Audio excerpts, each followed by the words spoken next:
Step 2 of the Tech Savvy Teacher course is called Reach Out and Connect with Someone.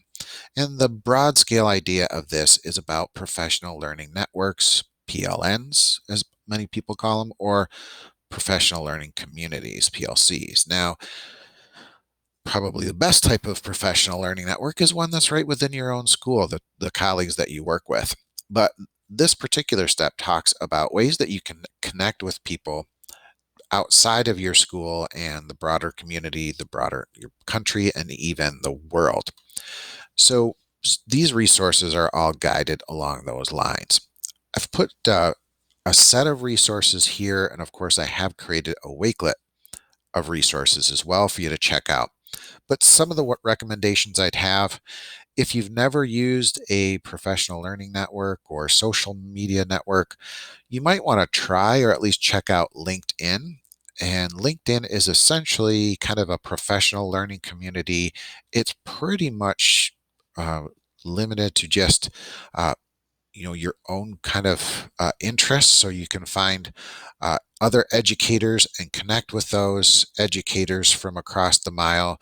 It doesn't have family photos or that sort of thing. It's similar to Facebook in the sense that you can post and you can connect with people, but it's not like Facebook in the fact that you're going to be posting pictures of your dog or pictures of your family, which are all wonderful things, but that's not the design of LinkedIn. It's really meant to be a professional place. And you can also put your resume on there, so you can add your past work history and that sort of thing. This is particularly a good uh, website for maybe your high school students that are looking to go out in the world and work. It's a nice place to kind of have an online resume. It's free. There are some paid for versions of it, but I find it's a pretty nice and professional website, and I haven't really come across anything that's too offensive or outwardly politically motivated.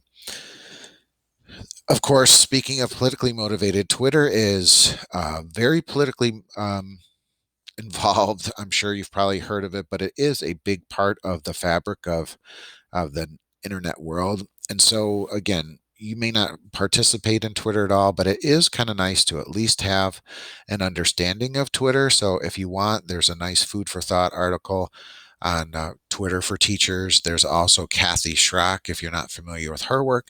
She's been on the internet game for a long time. I think since the internet invented, she's a great person and resource. She's got all kinds of resources, but she's got a guide to Twitter, as well as there's uh, a little PDF printable of Twitter.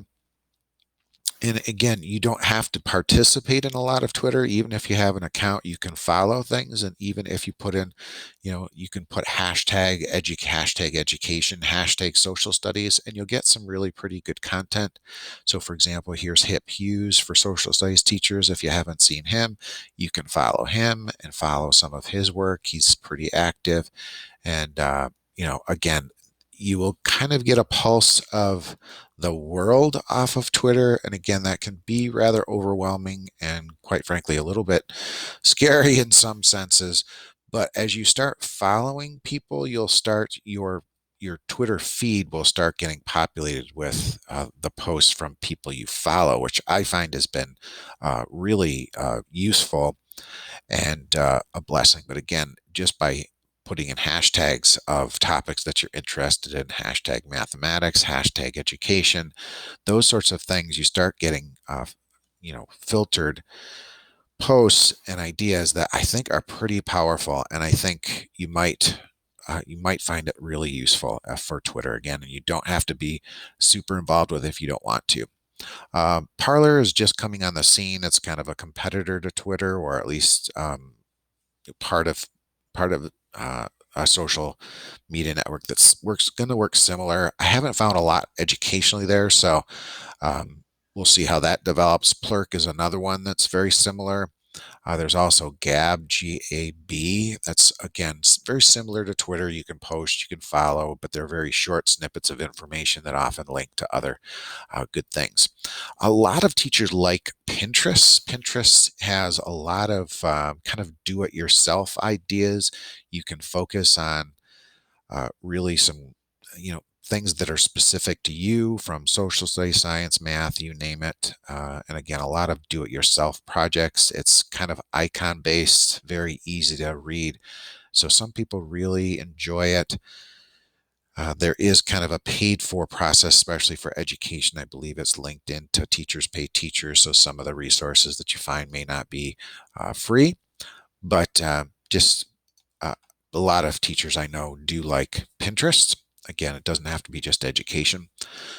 Again, Facebook, many of you may have a Facebook presence, and if you're like me, you probably use it more for just personal use, but Facebook also has some great educational groups. So I put in a link in here from 14 Facebook groups every teacher should know about. And that doesn't mean you necessarily have to follow it, but I think you'll find them useful. So something to check out. Um, Edmodo has kind of come, and it may be on its. I shouldn't say it. It's kind of come, and it's still around. Edmodo is there. Schoology, even though these are learning management systems, you can get a free account and you can follow educational groups. So I think, again, from someone who's been following Twitter for a long time and been a part of it, I think there's so much good stuff that you can take away that I think as long as you start, I liken it to a garden. You kind of have to cultivate it to make it grow and make it useful for you. But I found they can be really powerful. So again, check out some of these things. If nothing else, check out LinkedIn or check out Kathy Schrock's guide to Twitter and see what you said. And again, read the Food for Thought article. I think you might find it useful. So the secret code for this video is PLN, as in Professional Learning Network, but you just need for the code to type in the letters P, L, and N, and that should do it.